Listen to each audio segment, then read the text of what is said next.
Well, good evening, everyone, and thank you for joining us again for another Americanist dinner forum. We are excited to have you here for our topic of the evening of policing Blackness, and I'm so very excited to have with us two wonderful scholars, activists, and lawyers, and et cetera, et cetera. There's so much more I could say about our folks tonight. So I want to get started with our introduction. And first, we have with us tonight, we're very excited to have Derecka Purnell with us tonight, who is a St. Louis native. And she's also a human rights lawyer, writer, and organizer. She's worked to end police and prison violence by providing legal assistance, research, and trainings to community-based organizations through an abolitionist framework. Derecka received her JD from Harvard Law School, her BA from UMKC, University of Missouri, Kansas City, right down I-70, and studied public policy and economics at the University of California, Berkeley, as a public policy and international affairs law fellow. Her writing has been published in the New York Times, The Atlantic, The Guardian, Cosmopolitan, Harper's Bazaar, Teen Vogue, and the list goes on. And she's been featured on NPR, the Boston Globe, and Slate and MSNBC, and now with us today. And we're so happy to have Derecka with us. Also with us tonight is another Harvard-trained lawyer. We have with us Trevor Gardner, who's Associate Professor of Law here at Washington University in St. Louis. His scholarship addresses various issues in crime governance with a primary focus on police.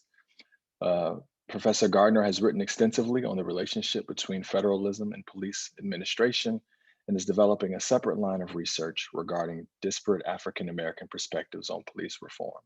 His scholarship has appeared in the Columbia Law Review, the Boston University Law Review, and the Florida State University Law Review. Professor Gardner graduated from Harvard Law in 2003 after serving as co-editor-in-chief of the Harvard Black Letter Law Journal. He went on to work in a criminal practice, and after that he left for the academy, and he earned a master's degree and a PhD degree in sociology from the University of California, Berkeley. Before joining the faculty here at WashU, he taught at the University of Washington School of Law, and now he's on the faculty here at WashU, where he teaches courses on criminal law, criminal procedure investigations, and crime policy, and a crime policy seminar. So welcome to you both. We're both we're all excited for you to be here. And it's fascinating, as I was reading over your bios, the fact that both of you have a very similar path and trajectory, have been some of the same institutions. And so it's really interesting to hear how your perspectives on this topic. So with no further ado, we'll go right into it. And I was wondering if we could talk about what exactly is racial profiling. How do we define this? And is there a difference between how it's used in legal circles versus how we might hear it in the broader public sphere? So I'll just throw that out there for whoever wants to start. I think you're muted, Trevor. Of course I'm muted. Yeah, I'll jump in and try to answer this question. Let me start by just saying thanks, Lerone, for the invitation.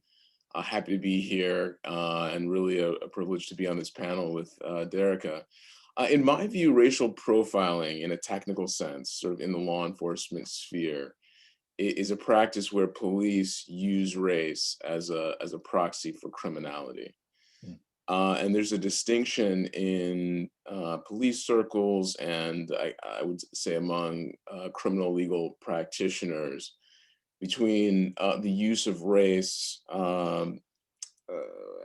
following a report of criminal activity and an identification of the perpetrator by, say, a witness. And on the other hand, police sort of proactively looking for criminal activity in the absence of such a report, and using race as an indicator, as one indicator of criminal activity or suspected criminal activity, sort of as a guide to identifying criminal activity. And one other thing I'd like to note about racial profiling is that I think it's increasingly prevalent today, in part because police have shifted to um, a paradigm in which they're much more likely to be engaged in proactive policing. So I'd say up until about 50 years ago, police generally investigated crimes based on the report of criminal activity. Someone in the public reaches out and says, I was victimized in some way, and the police look into it, they engage in an investigation, they try to identify the perpetrator. Now, it's just far more common than it used to be that police officers are searching for crime in the absence of such a report. And that shift from responsive policing to proactive policing has sort of corresponded with, I would argue, a greater emphasis on racial profiling as a method of trying to identify criminal activity in progress. Yes, thanks also again for the invitation. I'm so jealous that I'm not in St. Louis right now. My mama will be so proud. Y'all don't even know. Y'all don't even know how to be so proud. So WashU is a special place. Actually, when I was in high school, I was in the street law program. And so when WashU was piloting its pipeline program to encourage young students of color to enter into the legal academy, Kim Norwood was in my classroom trying to make sure that I was on the right path. And so I was like the poster child of WashU, got y'all some grant money, a whole bunch of stuff. So, you're welcome. That's what I'm saying. So no kidding. I really, really appreciate this and excited to be in conversation with you. So racial profiling, I think that before law school, I would have definitely defined racial profiling as exactly as Trevor has defined it, that there's this practice that police officers use to that use people's race as a proxy for criminal activity. And I think that what that definition does, it has the assumption that law enforcement is neutral, and then racial profiling is a practice that is tacked on to these other neutral activities that comes with policing. When in fact, policing was birthed as racial profiling. It's birthed in colonialism, right? And so when you have the British colonizing the Irish, the first origins of police are used to profile the Irish, is to keep them oppressed under colonialism. And so its origins is actually in maintaining racial hierarchies, maintaining racial segregations, right? And so that's Britain. And then by the time it's practiced in Cuba, by the time it's practiced in Barbados, it's primarily profiling, because what they're trying to do is stop people who are enslaved and Irish indentured servers from rising up against people who are enslaving them. And so what we have is these practices of, okay, we have to set up these bands of people to go and catch, the people who are running away. Or we have to set up these bands of law enforcement to stop the raids on the plantation. Or we have to set up bands to conduct raids themselves.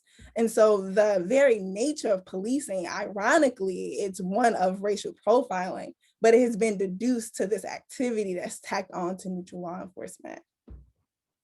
So that's how I would define it. It's that it's the subject, it's the stuff of policing, not just an activity. It's been reduced to an activity because we think of police as a neutral institution.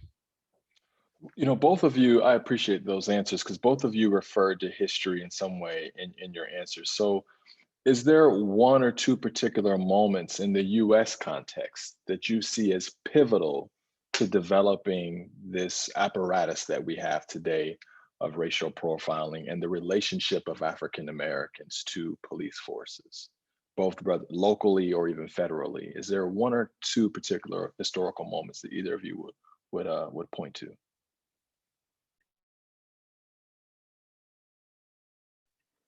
So I'll step in, I guess, to say, Derecka, you got to go first. You got to go first this time. Yeah, sure. So what's hard is that I try to resist in the American context, because so much of the American context has actually been influenced by this broader context of colonialism and genocide and slavery. There was a slave trade. And so what's so fascinating is, if you look at the 1600s, you had all of these rebellions in the Caribbean, especially in Barbados. Barbados was particularly like lit in terms of like resistance and revolutions and rebellions. And so what you had was all of these white slave owners who were fleeing these rebellions. They were among the first set of refugees coming to South Carolina to seek escape from these rebellions. And what they did was brought this system of policing and patrolling slave codes, which constitutes like our first, I don't say our modern police force, but definitely our early police force through slave patrols. And so what happened is that South Carolina is looking to the Caribbean and saying, we don't want to be like that. We want to avoid that. Help us adopt systems of patrol to avoid some of the rebellions that's happening there. And then you see a similar pattern in Louisiana when you have the Haitian Revolution, and you have more white refugees fleeing, the rebellions, fleeing terror and bringing enslaved Africans. And so as much as the slave owners brought knowledge of the patrol system and the slave codes, you have enslaved Africans who are bringing knowledge and stories of resistance. And then what do? They share that. They share that with the people who are enslaved on the plantations in Louisiana, and they share that with the people who are enslaved on the plantations in South Carolina. So much so that then the US, the different states, they start passing laws to say, no, don't bring your enslaved people with you because they're teaching our people here how to rebel, and we don't want that. And so it's what's complicated by divorcing that history from the rest of the Caribbean, that we lose not only the emergence of slave patrols, but we also lose the emergence of that shared resistance, right? So police were formed in response to resistance, because if you could just pick someone up and put them on a boat and take them away and they didn't fight back, you wouldn't need to then suppress their resistance, right? If you were in Britain and you can just take land from the people who occupied whatever Ireland was called before it was nationalized as Ireland, and they didn't resist, you wouldn't need to then develop a system of patrol to stop that. And so it's so important to actually think of policing as in an international context, because as much as we were adopting those practices, what we saw, especially in the late 1700s, is the exportation of our policing practices to the places like the Philippines, to the places in South America, to the places back in Britain. So you're seeing shared resistance and you're seeing shared oppression. And so it's hard to think of like one idea of racial profile in that context, because the historical context is completely shaped by race, and not only race of enslaved Africans, but of immigrants too, and of, and especially in the West, in Native Americans, the first rangers, the racial profiling was for people who were Native inhabitants. It's like, well, how do we target these populations and force them further west or force them further south? And so the profiling has always been as a legacy of policing. But again, what has happened is that the history of policing is typically divorced from that international context. So then it's like, well, there's neutral policing, which is what they do. And then some deviate and they engage in these bad practices of racial profiling, where Black people are treated as, criminal based on their skin color. But actually that has much more historical continuity than we give it credit for. Well, thank you for that. And if you see in the chat there, someone's asked about if there's any type of reading books or articles about this international context. If you wouldn't mind sharing that I really appreciate that sort of diasporic long history. Yeah, well, what's interesting is I have yet to find a text to pull all these things together, which is why I'm writing my book right now, to kind of give this history. So you can look for my book in October if you're interested in that broader history. But I've been really excited to draw on lots of different scholars, from Gerald Horne. He's been one of my favorite scholars in thinking about resistance. He has a book called The Counter-Revolution of 1776. Sally Haddon's book on slave patrols has been really helpful. Christian Williams' Our Enemies in Blue has been helpful. There's a bunch of abolitionist texts. There's one called, I have like my little stash here, but there's this wonderful history. Oh, you can look at Paul Gilroy. You can look at any number of British Caribbean writers who are trying to give that history of colonialism between the US, the territories to the south of us, and trying to make sense of the story is typically told within slavery, but what I'm trying to do is make sense of it as a policing story. right? So there's interesting reports on the Netherlands, for example, and how police was instituted there as a result of colonialism. And so we have France colonizing like the Dutch, and then it's like, well, how do we make sure that we keep these people in local communities? Because once they start uniting, they start resisting. And so then you have a colonial police force that's developed in Amsterdam. So all of these histories of policing are either rooted in colonialism, slavery, labor suppression, and then the earliest forms, monarchy, like before you go all the way back to Roman. But those histories you typically find in the stories of development of those people, and not necessarily the histories of policing. Thank you for that. Trevor, you want to chime in here? Sure. So I guess I don't really have an origin story to offer in terms of police administration, but one point in US history that really stands out for me is the 1960s, particularly in the sense that we had sort of these law and order campaigns that were advanced at the national level in the context of presidential politics. Campaigns that conflated civil rights activism on the one hand and African-American criminality on the other.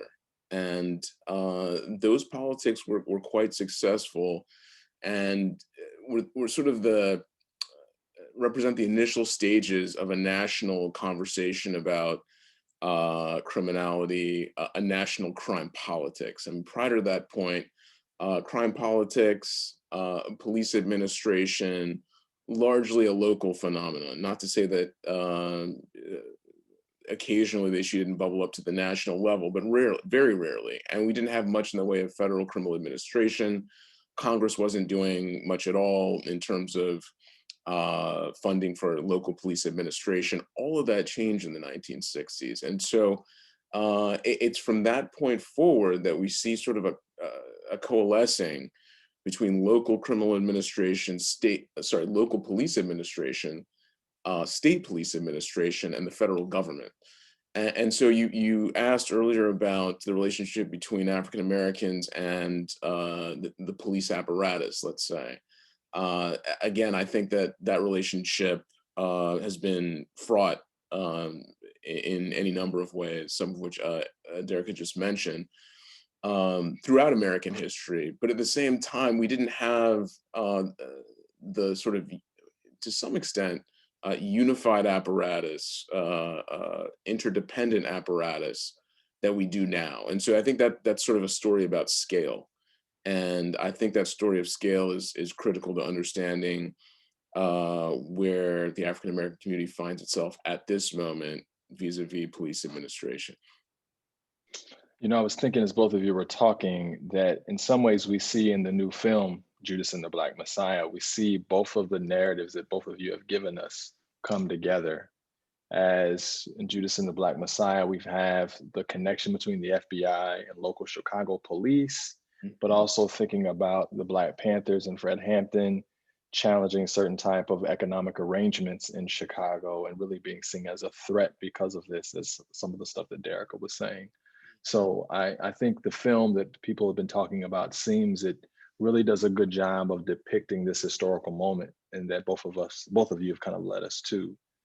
So to that end, how do we quantify or describe for people the effect racial profiling and mass incarceration, what effect these things have had on Black communities specifically, and I would say the US, and even you could even say US empire more broadly? Like, what type of effects has this thing had? And Trevor, we'll start with you. So I'm just going to eliminate the kind of, pointing, and I'm just going to start saying, so go ahead, Trevor, you start. Right. First thing that comes to mind is, I would say, the African-American male psyche, the sense of alienation from the broader population, a deepening sense of being other. Obviously, that sensibility has been in place since the nation's birth. But at the same time, I think policing, racial profiling makes that feeling, deepens that feeling, and makes African-American men in particular, maybe unconscious and subconscious levels, question their place in American society. Other effects, I think it deepens, racial profiling deepens race and class segregation, particularly in metropolitan areas. Police operate in a de facto sense as the individuals that are patrolling our sort of neighborhood borders, our neighborhood boundaries.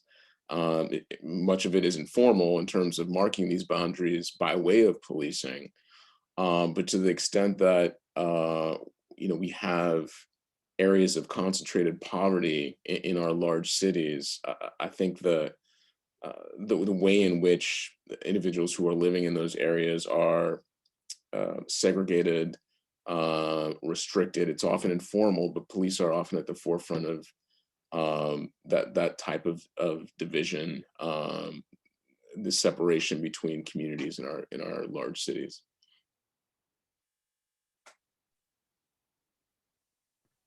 Can you repeat the question one more time? I was so in the No, the it's answer. good. I was like, yes. I was like, oh yeah, well, I'm supposed to be the answer too. No, it's okay. I was just wondering if you could speak to the type of effect that racial profiling and hyper-policing has had upon Black communities specifically, or even the shaping of the U.S. more broadly.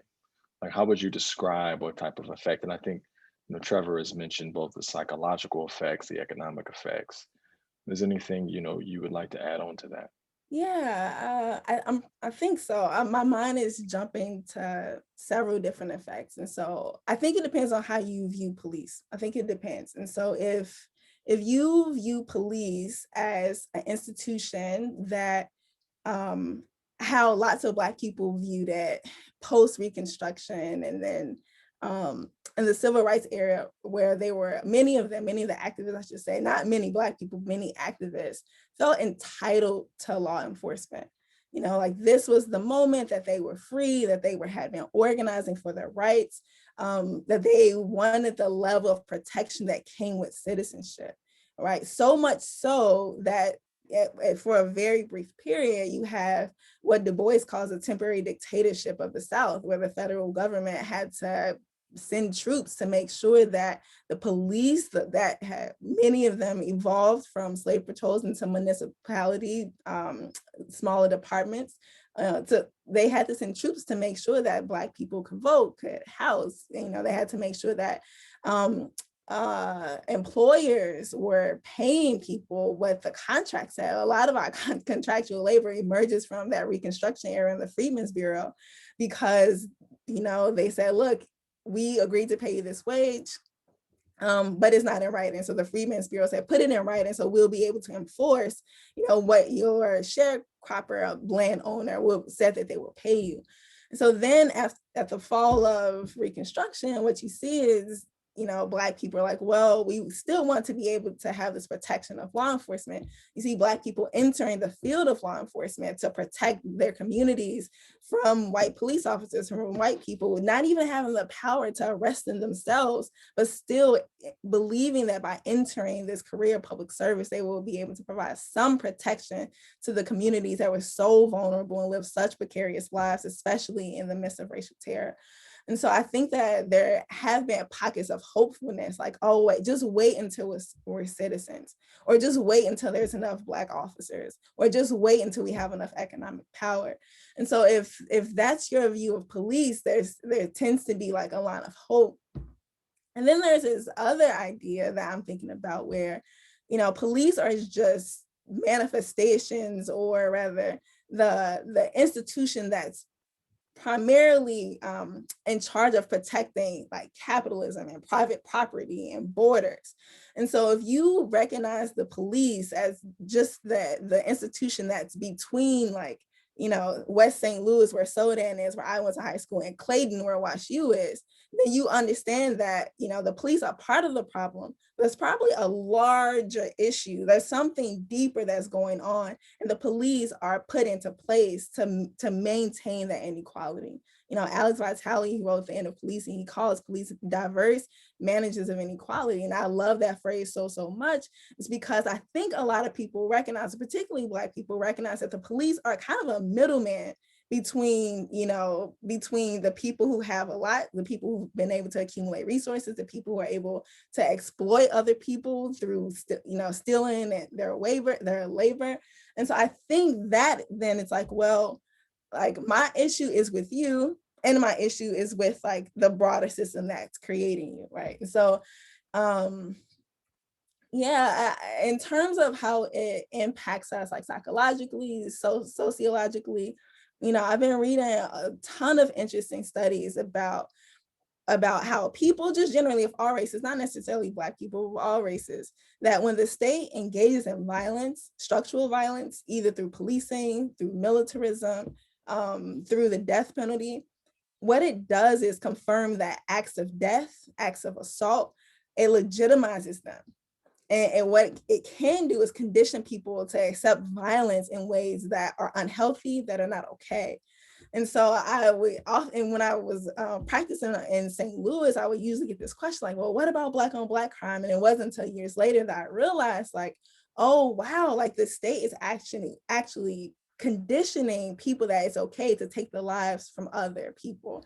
And so it's just, I don't know. And then I think of like KRS-One, who's like, officer comes from overseer, right? Or I think of like, you asked about mass incarceration. I think about Nas, if I ruled the world, and he don't say, I would free all my nonviolent drug offenders. He said, I free all my sons. I freed everybody, free the jails. So if you NWA, y'all already know what they would say. So it really depends on the context, what people were saying in protests, it ranged from an appeal to our humanity.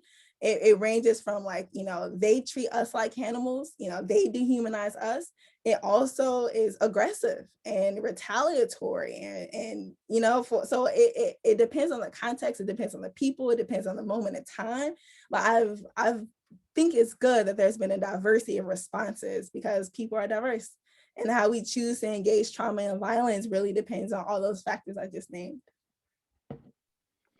No, I appreciate that. And, you mentioned about protest, and there's been lots of push, as you said, a diverse way to respond to these things. And some of the things we've seen come out, the First Step Act under the Trump administration, we've seen lots of different police departments institute body cameras. And then the Biden administration, just with a recent executive order saying that the federal government will no longer renew contracts with for-profit prisons. So of all of these recent steps that we've seen in the last 18 months, help us to sift through those. Are these policies that you see some progress will be made? Are these policies you see that is largely window dressing? Help us assess one or two of these policies, as from your background, both in terms of the law, but also in terms of your own personal interest in this topic. Help us to sift through these recent shifts. We'll start with Derecka this time. So I think you're muted, Derecka.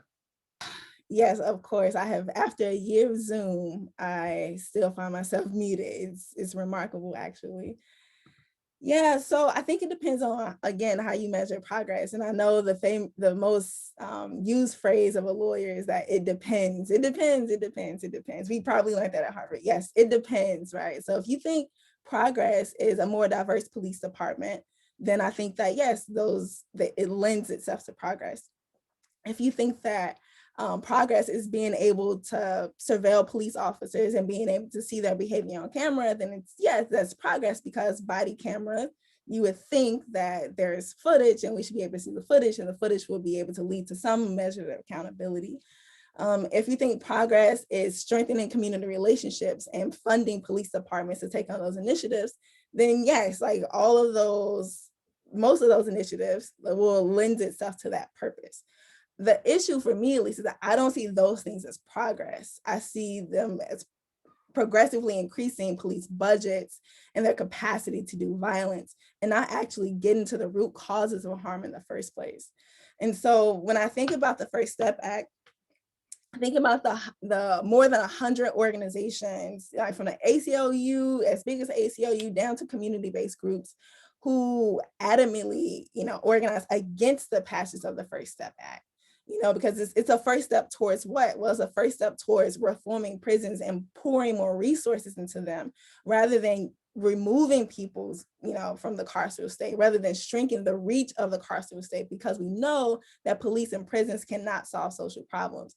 And you don't have to take my word from it. You can take the federal government's word for it. In 1967, the government issues this report and they say, well, we know that the police live on top of society. And they repeat that language in 1988, Mark Moore, where he's just like, the police aren't even concerned with social issues. They can't be concerned with social issues. And what's so unfortunate, this is a federal government report. What's so unfortunate is that most crime, including murder, including sexual violence, arise out of interpersonal conflict, not for the intended nature of criminal activity. So the federal government has even recognized that police are insufficient responses for harm, yet we have, politicians who commit to continue to fund prisons, who continue to fund police. And so eliminating private prisons, I think is good. I think it's a start. The issue is that we have federal prisons, right? And the federal government doesn't even investigate federal prisons. When I was interning at the DOJ, I said, well, I know that, I was talking to the person who's over the office that's responsible for renewing those prison contracts, those private prison contracts. And this was, I guess, 2016, 2015. I said, wow, this is great that, we finally know that private prisons are horrible. They are subpar, substandards relative to other kinds of prisons. How bad are federal prisons? And she said, I actually don't know, because we don't have a jurisdiction to investigate the conditions of the public prisons. And so if we are using private prisons as the scapegoat, as like, look, we should take it out the hands of profit, but we're continuing to keep open, there's like 1,800 state prisons, there's 3,000 jails across the country. I don't even know how many federal prisons, maybe more than 200. So we're continuing to keep these facilities open, again, not getting to the root causes of problems. So I don't think that those steps in the right direction lends itself towards progress. And I define progress as reducing, violence, reducing the capacity for the state to do violence, and reducing the capacity for people in the community to do violence. Because since 2014, we've had significant increases in diversity. We've had significant increases in body cameras. We've had significant funding towards community policing, and 1,000 people still get killed by the police every year. Hundreds of thousands still get assaulted. After excessive force, sexual violence is the second most popular misconduct against police officers. Even police indictments and convictions have increased more than they have been in the 5 decades prior, and all those statistics remain. So if convictions can't lend itself towards progress, if community policing and diversity and more women and bomb pop trucks, right, baseball cards, coffee with a cop, books and badges, these programs across the country are improving community relationships. But at the same time, they're not stopping the violence. They're not stopping the violence. What they do is put, a police officer in a boxing gym with a kid and say, oh yeah, I'm gonna try to remember that you're a human being when we out on the street, we're gonna play basketball, and I'm gonna try to remember that when I see you on your block, this is the same kid. And it's like, well, I don't think the kid is the problem there, right? I don't think the relationship, if anything, the relationship, the contact, it increases the likelihood of violence against that person. So we should be asking questions like, how do we reduce contact between police and the people they patrol? How do we figure out other ways to solve those problems? The number one reason why people called the police in Ferguson was for shots fired, right? So then the police just literally go and patrol, they used to, because now they have shot spotters, just would go and patrol the block and just look for kids to see if anyone shoot, and then they would go back to the department. Is this progress, right? Is this progress? And then even I can go talk about this forever because I would let Trevor, but I'm just thinking about the consent decree. It's my very first job out of law school, working at an advancement project on the Ferguson consent decree. And every 2 weeks I would fly to St. Louis from DC, and sit with community members who were so passionate about changing police in Ferguson. And then I would have to go to court and fight against the DOJ under Obama and under Trump. I would have to fight with that DOJ to say, look, you know, they're trying their best. We're giving them more money. We're giving them counselors. Not a single person in Ferguson received counseling from the federal government after being tear gassed for 2 years in a row. But the police officer got recreational and therapeutic services. And so that's where the resources are going, not towards eliminating harm, but towards making it more friendly, more diverse, and more visible. Go ahead, Trevor. Thank you for that, Derecka. Yeah, where to start? I think I generally agree with Derecka's point that some of these solutions are sort of working at the margins, and I'm thinking specifically about the goal of eliminating private prisons. I think from a moral standpoint, it's admirable. I support it wholeheartedly. Excuse me. I think it's time that we take a stronger stance against the privatization of prisons. On the other hand, you know, my understanding is that private prisons represent a relatively small percentage of the carceral facilities around the country. On the other hand, I am encouraged by the popularity of police video cameras. I think if we were to sort of come up with a causal narrative as to why we had such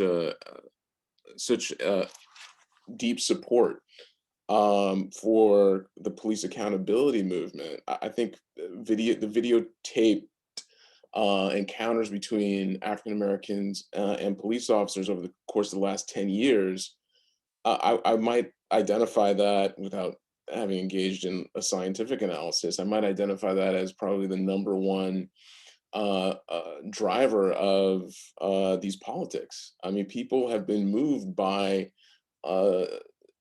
these video clips that have gone viral time and time again. And, you know, there's some moments where you feel as though there's a public conversation about a given instance caught on video of police abuse vis-a-vis an African-American citizen. And, you know, the conversation's here today, gone tomorrow, and you wonder, well, what real effects is this having? But I think there has been a cumulative effect. And obviously the Floyd killing was particularly egregious. At the same time, you know, I think people sort of have their antennas up about this sort of racial abuse in the context of police administration. I just want to make one additional comment. I do think that the fundamental problem is a resource problem. And I say that because there is a tremendous amount of violence that takes place in poor, isolated, urban areas. The concentration of poverty in this country is obviously reprehensible, but it's something that there just hasn't been the political will to address. And so, on the one hand, there is sort of a deep history of racism in the police department, and you know that reality has to be at the forefront. On the other hand, and I think this is along the lines of what Derecka said earlier in the conversation, you know, police are placed as the middlemen, as the middle men and women, let's say, into communities that have, you know, essentially been abandoned by greater society.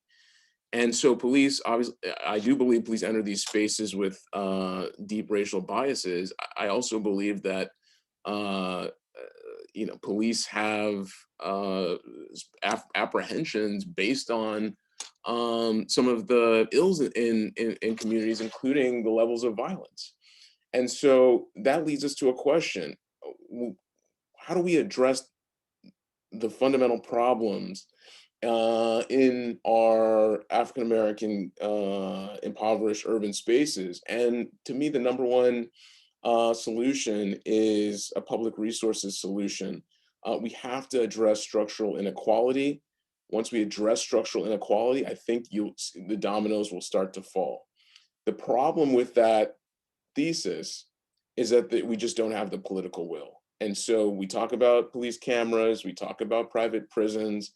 Those are important initiatives. But until we have the political will, until as individuals, we own up to the fact that structural inequality is at the heart of these problems, I'm just not sure we're going to make the progress that we all hope to make. No, I appreciate that. So that leads me then to another question then, for both of you. Could you share with us the type of research, activism, volunteering, involvement, whatever you're doing as relates to this problem? Share with us some research, teaching, activism, whatever it may be, work, labor that you're doing to help alleviate some of these problems. And we'll start with Trevor. Sure. At present, I'm trying to write as much as possible in response to the protests of 2020.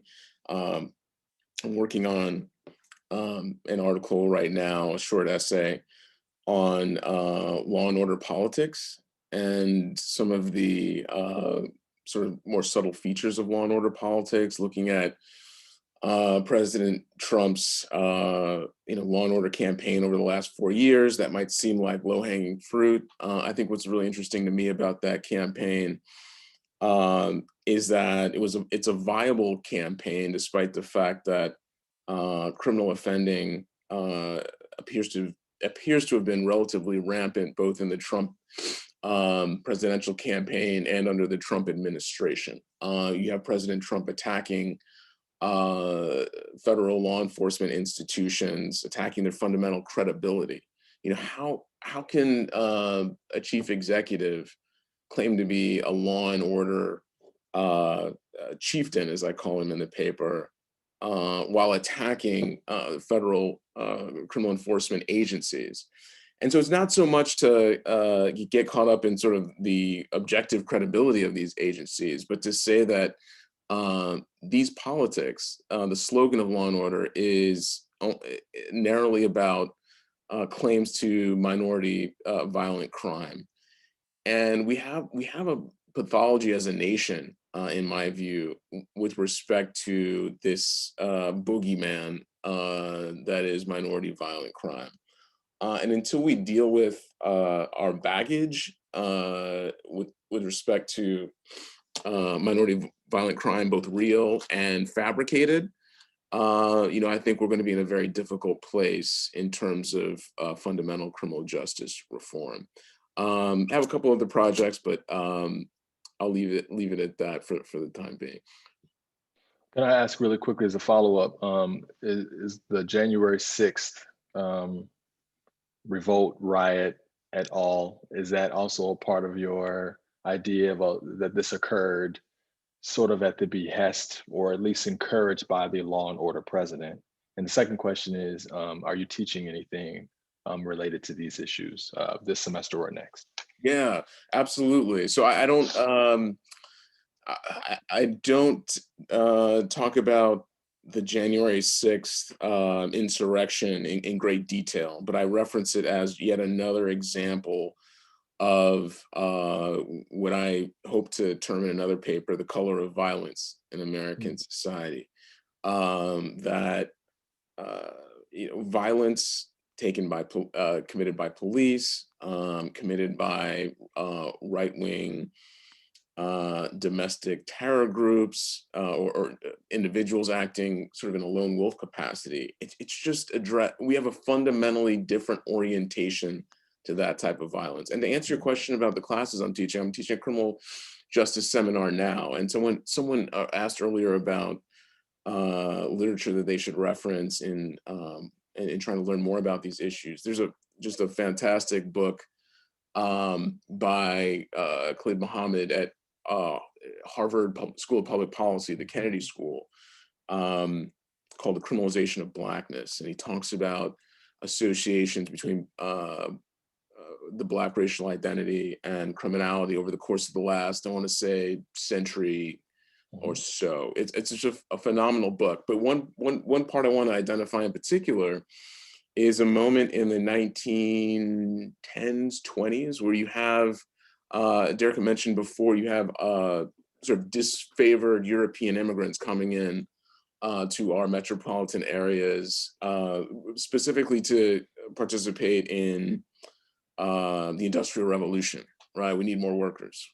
These folks are coming in, they're living in cities that are densely populated, but somewhat neglected. And they're exhibiting high rates of criminal activity. There's a lot of violence in these white ethnic enclaves, let's say. And there's a very interesting sort of progressive politics in response to that criminal activity. And it's one in which progressives look to channel more resources to these communities that are essentially at the margins. Alternatively, the African-American communities are deemed to have sort of a cultural predilection, if not a biological predilection, to the commission of violence, to engagement in violent activity. And I think that comparison was informative, and I'm not sure that we've sort of again escaped our pathology around minority crime, both real and imagined. And until we sort of orient ourselves in a way that recognizes that structural inequality is at the heart of many of our criminal justice problems, and not talking here about police administration, but crime just in a general sense, I just don't think we're going to get very far. So I'm trying to engage in that conversation in my criminal justice policy seminar. The seminar generally is about mass incarceration, trying to engage students to think about various causal theories of mass incarceration, thinking along racial lines, and by way of other lenses as well. That's great. That's great. And thank you for the book recommendation. So Derecka, you can unmute yourself. I'm gonna go ahead and remind you to do that. And tell us about the work you're doing, and including this wonderful book we look forward to seeing. Yes, of course. So I'm working on a few writing projects over the next few years. My very first book is going to come out in October. Fingers crossed, set to come out in October, and it's called Becoming Abolitionist: Protest, Police, and the Pursuit of Freedom. That book includes that history of that international police violence. So looking at South Africa, looking at different countries in Europe, looking at Puerto Rico, the origins of policing there, and really trying to rehistoricize the history of police, not as this neutral law enforcement agency, but actually in response to resistance of people who they were colonizing or enslaving. So that book is gonna come out in October. Also lots of good stuff about St. Louis, because it's, interestingly, Ferguson, the uprising happened like 2 weeks before I started law school. And so it was one of the most transformative moments of my life around an analysis. And so I tried to read everything I could about police, and it feels very, very exciting to be at a point in my career where I'm able to write about it through this book. And then also writing, I have a book chapter coming out in an edited textbook that Devin Carbato and Kiara Bridges are editing. And it's about race and mass incarceration. And it's about how the definition of mass incarceration, it assumes that incarceration is bad because it's mass, or because it's diverse, or because it's too many prisons. So I'm trying to critique the notion of mass incarceration as a site of struggle rather than incarceration generally. And then the third writing project, it's about the best way to describe it is it's about activists who have died by suicide or have been killed under suspicious circumstances since the Ferguson uprising. So that includes several Black and brown men in North St. Louis County, but also white people who are intervening to protect Black people from white racial vigilante violence. So the people who Kyle Rittenhouse killed, for example. So it's looking at these people who died in protest, because often we know the names of people who were killed by police, or we don't know the names of people who were resisting police violence or died or killed as a result of it. So that's the other book project. Right now, I'm managing a program called the COVID-19 Policing Project. And so we are a team housed at the Community Resource Hub for Safety Accountability. And we look at public health orders across the country at the state level, sometimes at the local level, depending on the size of the county. And we look how police are enforcing those public health emergency orders. Like what's mandated, how many crowds can be in the space, who's being targeted, who's being left off the hook with a warning, what kinds of charges are coming down on people. And it literally ranges from disorderly conduct to bioterrorism, right? So we're seeing a range of charges come out of the COVID pandemic and how the police have been used on the front line to enforce these mask mandates, social distancing guidelines, and comparing those disparities by income, by zip code, and hopefully we are working, thankfully, with a team of organizers too, who help us think, well, what are the ways we can use this research to advocate for policy change, right? So we're trying to get progressive mayors and city councils to use the discretionary funds that they're going to get from the federal government to not send it towards police, like Lori Lightfoot in Chicago, who sent $281 million to the police department while people couldn't pay their rent, right? And so we're trying to figure out how can we encourage people to use these discretionary federal funds for PPE, for food, for shelter, and not for policing. And then long term, I'm so excited to be incubating a museum, which I think really speaks to which is ultimately going to speak, I think, to my life's work. I'm so interested in reframing the story of, this is why earlier I say, I don't want to just talk about, America, because we've been influenced, our oppression, our resistance has been influenced by international struggle. So trying to think of a museum for Black and multiracial activism that really tells these stories, that includes artifacts of not just the slavery to mass incarceration story that's so predominant, right? It's how do we tell a story of resistance? Because there was resistance, people were free first. So how do we tell a story of freedom and resistance over time through multiracial protests and some of those heroes, like all the way to the future that we imagine? So that's my baby. I just got funding to incubate that for the next few years. So we'll see, trying to find a home for it. Well, both of you, all these projects are amazing. I'm so Please. sorry. No, I have to please. say this. I'm so sorry. I have to say this because I would literally die. The most exciting thing, even beyond the museum, that's urgent right now is the work that I've been doing with Access St. Louis to close the workhouse in St. Louis. Mm-hmm. So I'm still actively a part of that campaign. And so I know that there was a mayoral race yesterday. I know 2 people advanced. I know at least one of them, Tashara, is very excited about closing the workhouse. It's written about in the St. Louis American. And so Action St. Louis, the organizer that's happening through those campaigns to meet people's needs, to do mutual aid, and to close the workhouses. And it's so important as an active campaign that's happening right now. And I'm technically on litigation for that campaign. So please, if you're in St. Louis, pay attention to what's going on there. No, thank you for saying that. We appreciate that. So with all these projects, please let us know. American Culture Studies will be happy to have you come back and use our listserv and everything we have to let folks know when these things are published and out. Trevor, some of your articles you're writing, the papers you're working on, Derecka, one of your books. We would love for any of that to publicize that. So we're going to turn to questions and from the audience in 1 second, and we already have one question there. For those who are with us, please feel free to use the Q&A function to write a question to our panelists. But before we do that, I want to ask one more question, and that's, where do you find hope? Where is the place that you look to find hope as it relates to this issue? Those times when you feel, God forbid, but when another video comes out and we see police violence, state violence enacted upon people of color, and and these videos are just right. They're gut wrenching. And when you get tired, you're writing your books, you're writing your papers, your articles, teaching your students, advocating for folks, engage in litigation. Where do you turn to find hope? And we'll start with Derecka.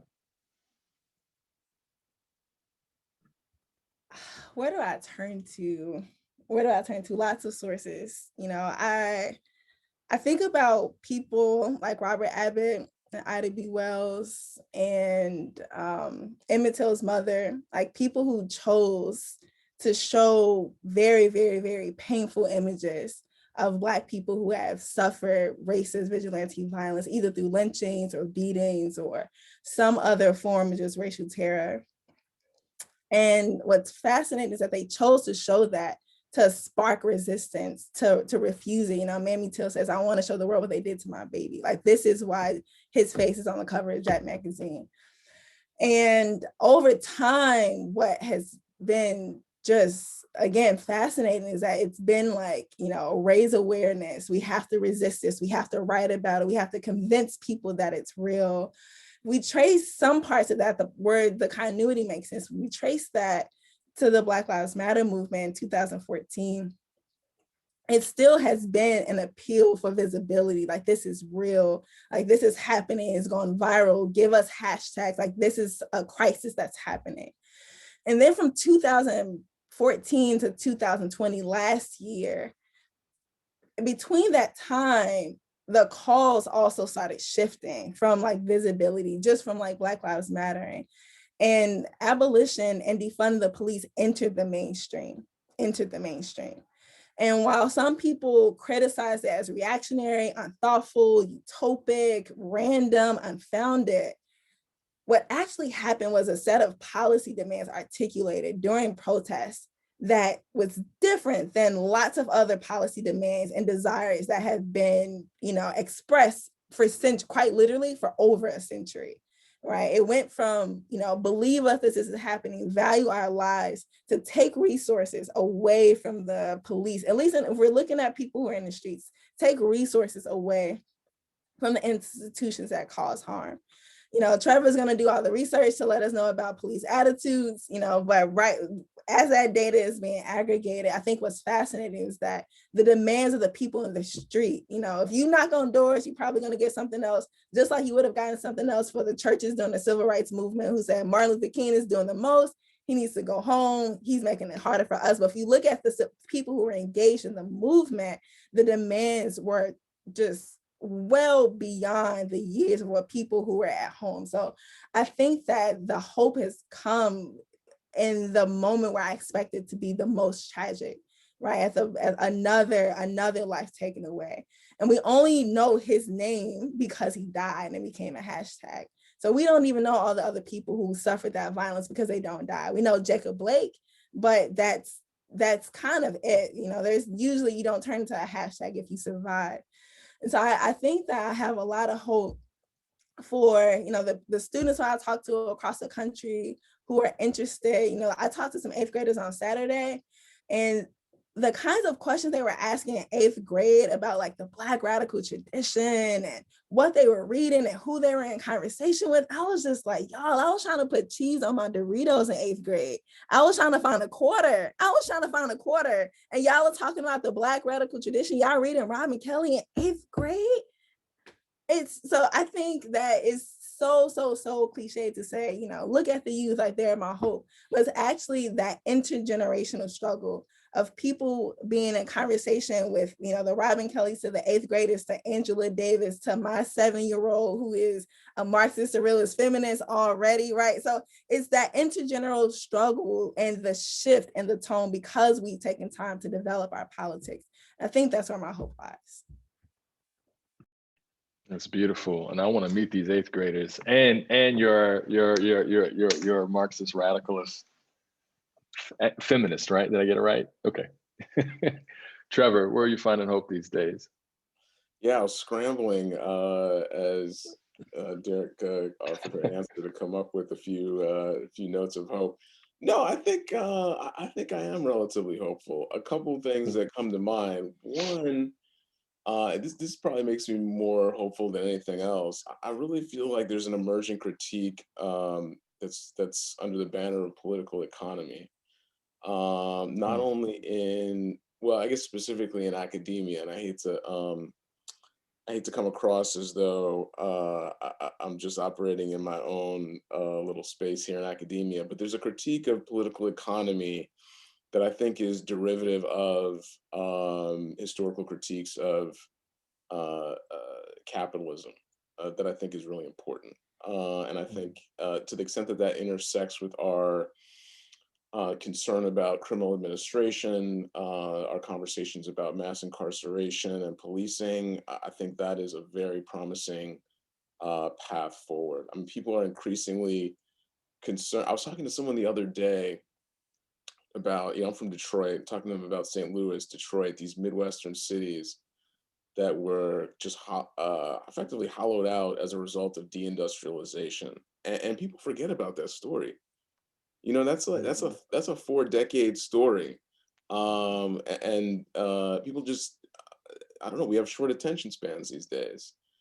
And so for me personally, I always tie what's happening in terms of criminal administration to deindustrialization and our inability to be real about the way in which our economy works. Yeah. And so that makes me hopeful. And then one other point, this is similar to what was just mentioned. The next generation is just a bit different.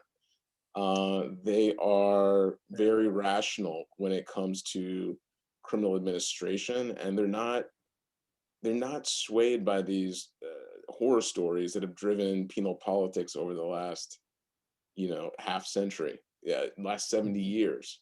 I mean, all you needed was an anecdote, and you could make penal administration. You could expand the scope of penal administration, right? An anecdote about some horrific violent crime that happened.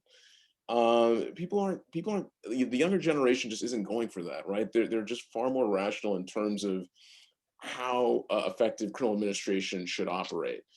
And that's been remarkable to see, and that's definitely a source of hope for me. So I'm going to turn to the questions, and then we have a student who asked a question along these lines. So I appreciate you ending there.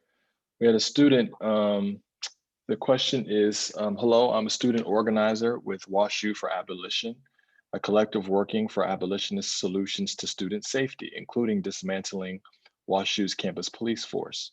What are some difficulties that you have encountered as abolitionist in the academy?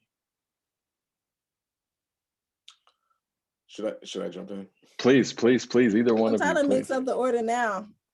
You know you first. I'm on, is that for me? I can't believe you. We done been on here for an hour and 7 minutes. Is that for me? I haven't even picked up the rhythm of it, but you're right. So, I mean, I should be honest. I don't consider myself an abolitionist in the academy. I'm a bit ambivalent in terms of the abolitionist project. I think I'm very supportive in some ways, and I'm part of that group that Derecka just called out earlier, who have some, I wouldn't call them reservations, questions.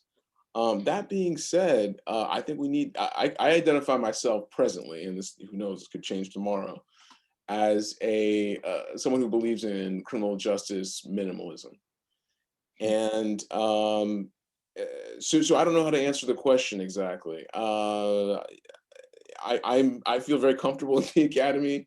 And as Derecka mentioned, abolitionist perspectives are increasingly represented in the academy. I think there's almost a consensus that we have a massive, embarrassing problem when it comes to criminal administration in this country. So it's been to be honest with you, it's been fairly easy to this point. It's comfortable. So let me ask, and Derecka, please jump in. But I think it's important to point out, wouldn't you say that even within the abolitionist camp, there are different versions of how abolition is understood, even within that camp? Wouldn't you even say that? I mean, so there is some that would just say, the spectrum on one side would say, just get rid of police altogether, period. And others will say, no, what we mean is to sort of divert funds to, to other sorts of organizations for social service delivery. As you were saying earlier, Trevor, some police, and I think, and Derecka, you mentioned it too, asking police to engage in some of these other social problems is not what they've been created for, right? I mean, you mentioned this too, Derecka, that the main thing is to sort of be this middleman, middle woman. And so isn't it also important to point out that even within to the abolition of policing, or even to shut down police departments. I mean, we see different examples taking place, from what's happening in Minneapolis, which is more about diverting funds, versus other communities really saying, we don't want a police force anymore, at least not like the police we've imagined and we've had historically. I mean, I think it's important to point that out, but please, Derecka. Yeah, I think that's very important. I think two things to respond to that point, and then I'll try to speak to the student's point. One story that I'm explaining in this book is that when, at least I was growing up, the abolitionists were heroes. They were like, oh man, they abolished slavery. Like, this is lit, this is amazing. And then you start studying abolition, like you start reading the literature and you're like, oh, they were also industrial capitalists. And they didn't want, white people in the South to retain their power and influence the federal government after the Civil War. It's like, well, I don't want to be like those abolitionists. I don't want a commitment to industrialized capitalism, right? I want to be like Charles Sumner, right? So then you start reading about different traditions of abolitionists. I want to be like Frederick Douglass. I don't want to be like this person. So I think that's very, very important. And another way I sort of think about it is that, I identify as Christian. I don't identify as Joel Osteen Christian, right? I don't identify as Paula White Christian. I identify as James Cone, Howard Thurman, Reverend Barber, Tracy Blackman, right? So there's different traditions, in all of these situations. I get that from my professor, Purnell West. We have to contextualize these. We have to pluralize. We have to understand that there's different traditions, right? So that's very, very important. So when I think about abolitionism, the people who are among the spectrum, what's hard is that I see people who are claiming to be abolitionists, like online, on Twitter, like people who claim they're Christians, they only go to church like 3 times a year. Like all that can be true. But the people who I organize with, the people I lawyer with, the people I'm in struggle with, like who are not people on social media, who are not people who are passing in conversation, what I have found is that we do have particular principles, right? Which is we seek to make these institutions obsolete. Right? It's not about eliminating all cops right now today. First of all, that's just not even realistic. People love cops so much, it's not even going to happen. And so we don't even engage that because it's not a serious thing. So me, when I write in my column and I get feedback, it's like, oh, abolition isn't real. It's like, oh, well, you don't know what abolition is, or at least I need to articulate it better. So when I think about abolition, I'm thinking about Rachel Herzing, right? I'm thinking about critical resistance. I'm thinking about people who say we should reduce the police, reduce the reasons why people think they need police, reduce the reasons why people need police today. And we should work towards a project towards abolition. We should work towards to make them obsolete. We should always be imagining and creating a society that we don't have to rely on police and prisons to solve our social problems. And we should actually make them obsolete. So it doesn't mean that's going to happen today. It can happen 100 years from now. It can happen 200 years from now. But that should be the goal. Because otherwise, to be anti-abolition is to be committed to a violent state institution that maintains racism, colonialism, white supremacy, and capitalism. And so so it's like, well, if you want to continue to spend trillions and trillions of dollars of investing in these, institutions of state violence and these coercive apparatuses, then okay, well, the problems are not being solved. But we should always be, making the path that we're walking towards a project where we're reducing overall violence in the world. So that, right. So there are abolitionists that are pacifists. There are abolitionists who are not pacifists. So there's different traditions. So I think that's important. So the question about how has it been hard, or how has it been in the academic? What's so interesting is that I'm not in the academy. I plan on teaching in the academy at some point, maybe after I write these books. I plan on going on the market. And what I have found is that 5 years ago, when I was a student, I was organizing and writing about abolition. I would say very few people in the academy took me seriously. Very few people. About a few, I mean, maybe half, maybe one, like literally half or one. Like it wasn't in the legal academy. There were not like a bunch of abolitionist law professors. Now there is a industry of abolition in the academy. There are centers being opened. There are institutes being opened. There are journals dedicated. You look at Harvard, you look at Stanford, you look at Penn, you look at Northwestern. It's become an economy. There's now an abolition industrial complex, ironically. And so what has happened is that people have pushed and agitated and made it enter into the mainstream. Interestingly, in the same way that people did that in 2014, around police violence, and then 2012 around mass incarceration, where the new Jim Crow hit the market, right? And so what's happened is, oh, this is a new thing to theorize, and this is a new idea to like play with, to like write about, to experiment. And so in terms of being hard, this has been the easiest point in my last like 5-6 years. But now what's nervous is that it's, to Lerone's point, that now everyone's like, well, this is abolitionist too. Progressive prosecutors are abolitionists. And it's like, well, the people who have been organizing and theorizing about abolition for the last 2.5 decades would vehemently disagree with you. Or look at this abolitionist judge in Texas. It's like, oh, now because abolition is cool, it's like, well, how do we combat its co-option? Like, so that is the struggle that I'm trying to do, that gracefully and generously, but nonetheless resist it. I appreciate that. That's a good point. And I love the way that you connected it to history too, about the different disagreements within abolitionist circles. I really appreciate that. So we have one more question, it looks like, for tonight. And the question, oh, another one just came in. A couple more just came in. All right. So here's one question. Either one of you, feel free to answer. Has footage filmed by bystanders been more effective at documenting police brutality than police body cameras? Sometimes it seems that police purposely keep their body cameras off or release footage from one body camera, but not footage from the body cameras worn by other police involved in an incident. So do you think that footage actually by bystanders has actually been more effective to date at documenting police brutality than actual police body cameras? Yes, yes, yes, yes. Without a doubt. I think that, you know, I wish that there were way more calls for cop watch than there were for police body cameras. So George Floyd, his murder, his death under the knee of Derek Chauvin was filmed by a 16-year-old Black girl who watched, right, you know, maybe the last 4 or 5 years, that when the police stop someone, particularly, especially a Black person in distress, what you do, you stop, you pull out your phone, you start recording. Yeah. And so that image, I think, you know, is what catalyzed so many people, because we watched for 8 minutes, someone suffered the need of that, right? Ramsey Order, who filmed Eric Garner being choked to death, that cop watch ignited like conversation, ignited a movement. Laquan McDonald, we didn't even see him get shot 16 times in the back because Anita Alvarez and Rahm Emanuel hid the footage. Right? The police, they went to the Burger King and took the cameras. They made sure that the cameras that were on their body were, so the dash cam turned off. And so it's like, well, through what angle? And then now I'm also nervous that what's going to happen to the surveillance if someone is committing a crime or is having a bad day? Who has access to that?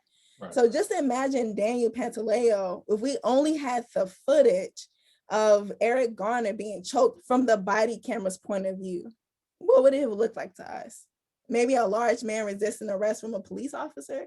But what do we get when citizens, when people on the street stop and pull out their phones? So I am I'm a huge advocate of cop watch and people practicing care and concern, and just your presence. You don't even know, even if you're not recording, your presence disrupt what's happening, right?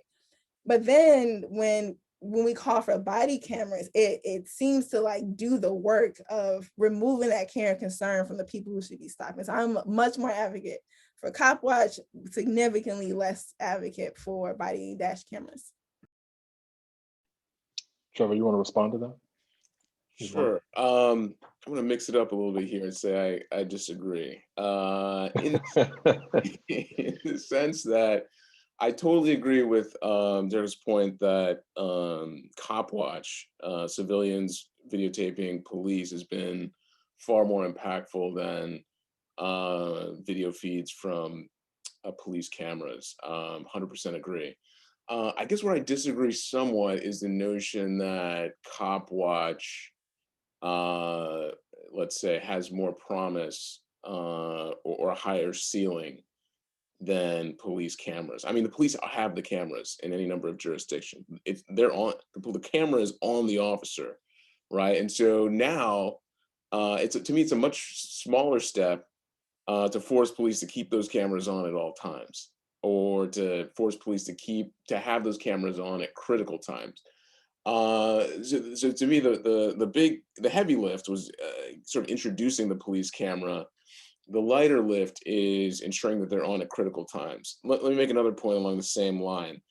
There are countless instances in which people are engaged with police officers in isolation and don't have the benefit of public observers or someone being adjacent to them who can just flip out their phone and record what's happening. I mean, these and you know, I'm sort of being facetious and talking about just a disagreement here, but I do think it's important to recognize that these two things don't have to be in tension. Everyone has a cell phone. We can encourage people to pull out their phones each and every time they see a police-citizen interaction. I also think police cameras hold a lot of promise. Now, as was suggested, there's the potential for manipulation. There's a question of whether these surveillance devices are operational, are on.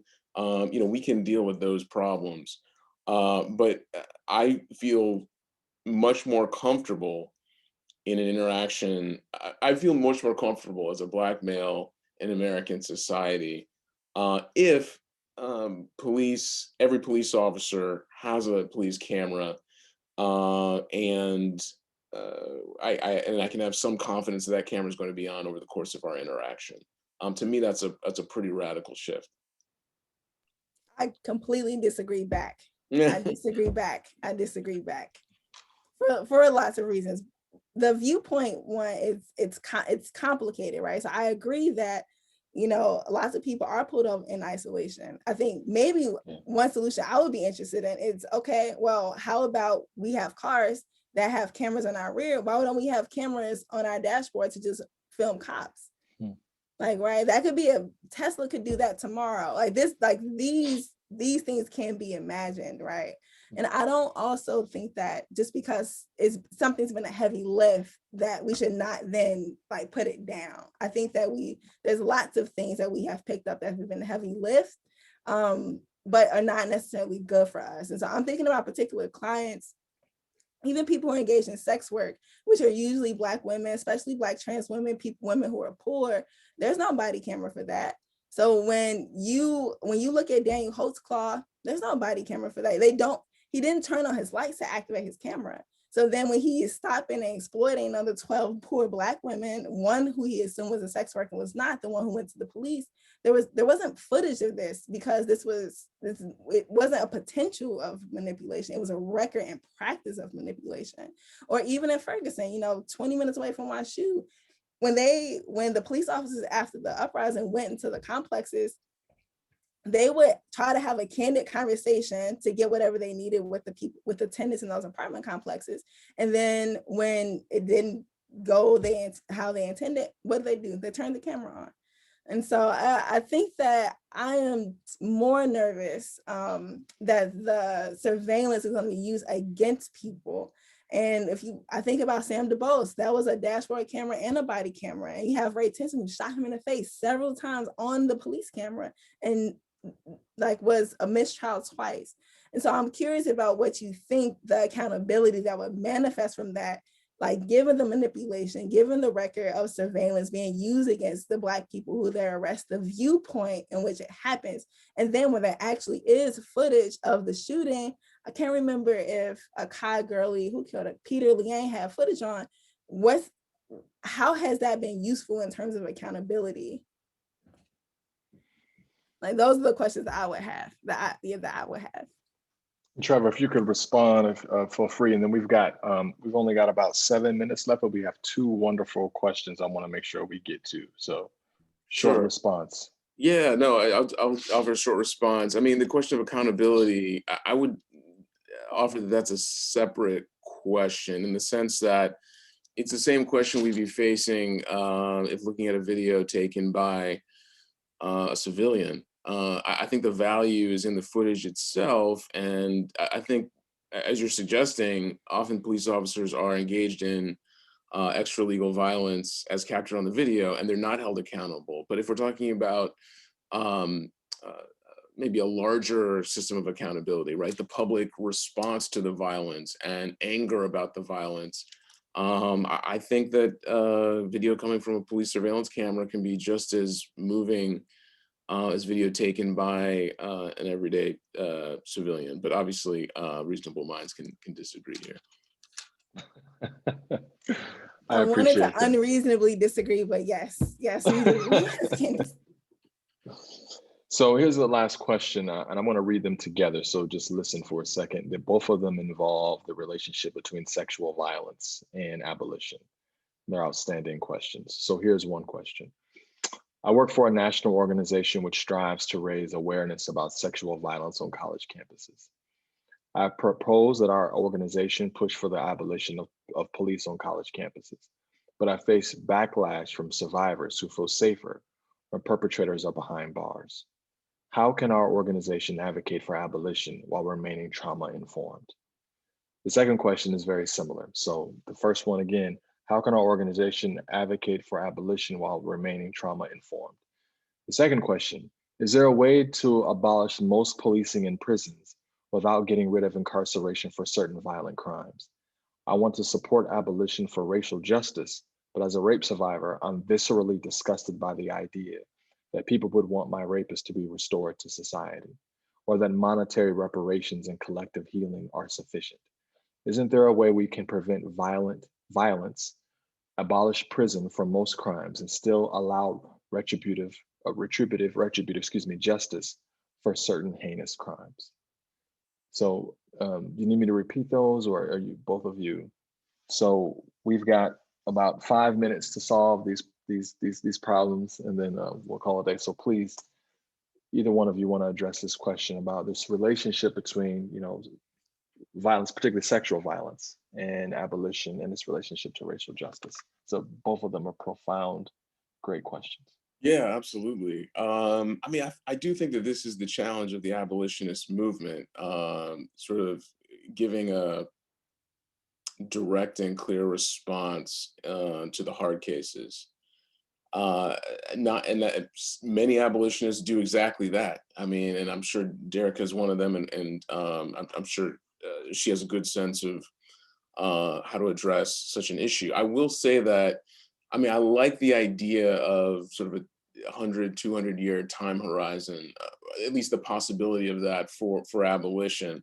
I will say that before we get to that point, incapacitation is a real, there's utility in incapacitation in our current context. And what I mean by that is there are people in society that will harm others unless they're incapacitated. And my sense is if you press abolitionists on this question, they're not going to reject incapacitation outright for people who pose an imminent danger to others. If that's the case, then in my view, you're supporting, that represents support for incarceration, at least in the short term, unless you want to put that incapacitation under a different name. And so I wonder sometimes whether in terms of the short-term solutions, in terms of how the criminal justice system is supposed to work in the short term, we're sort of getting wrapped up in semantics. I just don't. I think it's going to be very difficult for the abolitionist movement to get around the question of incapacitation for individuals who represent, again, an imminent danger to others. And so it would seem, if that's true, that abolition is not a short-term solution, although it may very well be a long-term vision. And I'm very open to that vision. But I just, to answer the question directly, I think it's very difficult to offer a representation of what the criminal justice system should look like in the present moment that takes incapacitation off the table.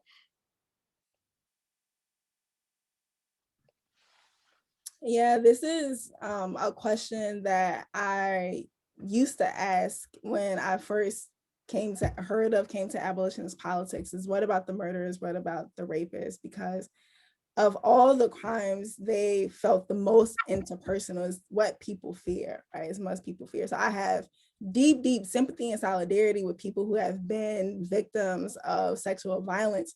And the only reason we can't hear victims of people who've been murdered because they're not here, right? And so I have deep, deep sympathy and solidarity. So a few things come to mind for the question. One, abolition is not just an answer, it's a paradigm, right? It's a praxis, it's a way of viewing and approaching the world. And so there are short-term abolitionist responses to sexual violence. So that's, I think, is very important to say. The second thing I'll say to give some context to my answer and thinking about this is that the idea of keeping prisons and police around to respond to the most heinous crimes, it neglects to acknowledge that police and prisons are also sources of sexual violence. 60% of the rapes that happen inside of prisons are by guards, not by people who are also incarcerated, but by guards. So then we should ask other questions. Should we be against sexual violence? Should we be for punishment? Are we trying to eliminate rape for everyone? Why are we more comfortable with people who commit sexual violence being sexually assaulted themselves again in prison? And so it's as if, again, police and prison gets to be these neutral institutions where we send bad people instead of also sources of immediate harm. So that's very important. Another response that also comes to mind is very, very, very difficult, very, very, very difficult. Because to say that I don't want my individual, rapist to then be restored to society, it's complicated. Like, that's complicated because it's a deeply personal response. There's also lots of people who are survivors of sexual violence who don't want the person to rape them to go to prison. Right. If you look at Danielle Sarah's work in Common Justice in New York City, she works with people who are survivors and people who commit harm through sexual violence. And 90% of them choose not to go through the criminal legal system because they don't think it's a sufficient spot and they don't think that the harm is going to stop. And so I think that one thing that we have to do is take serious stock of the realm of possibilities for people to, redemption is complicated, restoration is complicated because it's so deeply contextual. But what's unfortunate is that the people who are responsible for restorative justice don't get to decide, don't get to give or determine whether someone is restored or not. That's not how restorative justice works. And so I would highly, highly encourage the person who asked that specific question to look into the work of people like Woods Irvin and Insight, who work specifically with people who are survivors of sexual harm and people who commit it, right? Because it's not usually like the case that someone's is clearly a victim, someone's not. It's usually messier than that. And so we have to decide if the person who experiences harm always gets the person who then dictates the punishment. If that logic is true, then how many other harms will we be able to replicate without actually undermining the root causes of what happened? And so I think that right now there's very few options, very few live options for people who experience sexual violence. The carceral state and police become default, right? But we have to ask, why do so many people choose not to call the police when they're victims of sexual violence? Why do so many people say, I actually don't want this process?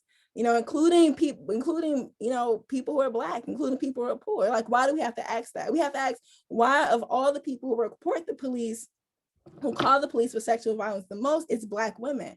Like, why do they have less options for restoration in the first place? And so to say to reserve for the most heinous crimes, it's assigning sets of value judgments, right? Because what if we think that pollution is the most heinous crime? Right? And the people who are responsible for way more deaths than people who commit homicides, kill people, like hundreds of thousands of people die every year because of climate change and pollution. So what do we say? Well, those people are actually commit the most violence, or someone like President Joe Biden, who just bombed Syria. So what then becomes, how do we measure what's like a heinous crime? It becomes so subjective and individualized, right? And not community oriented and through conversation. And so we have to get out of the habit that one person should dictate how everything should operate. And one book I've really been enjoying reading is Aya Gruber's work, The Feminist War on Crime.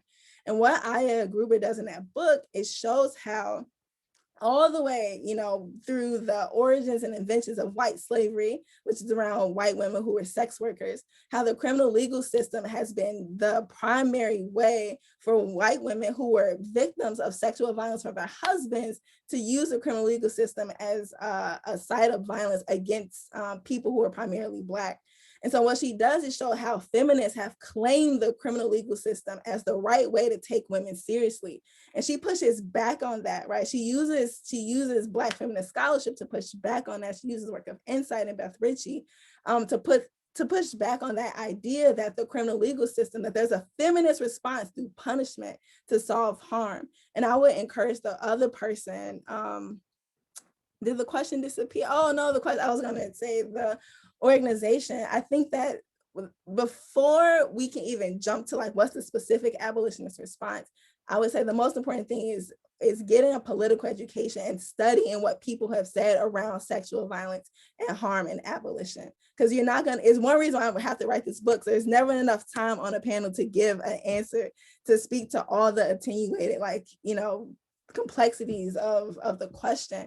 But I would say, please look into Beth Ritchie's work, Andrea Ritchie's work, critical resistance. That has been a question for the last 20 years, and people have developed responses to it. And so there's not just one answer to reserve police and prisons, but there's actually just a lot of ways to think about that. That just requires more community and more conversation. I appreciate that. And then we had a attendee offer up another book that I just put in the chat there. So thank you both for this time.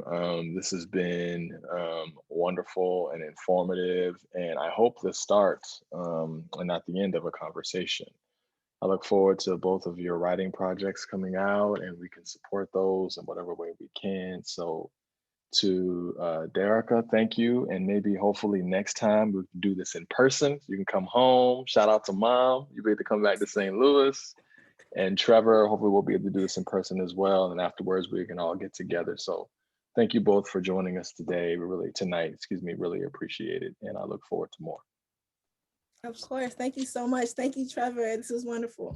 This was great. Derecka. And to all who attended, thank you. All right. Have a good night, everyone. Thank you for joining us. Have a good night. All right. Take care.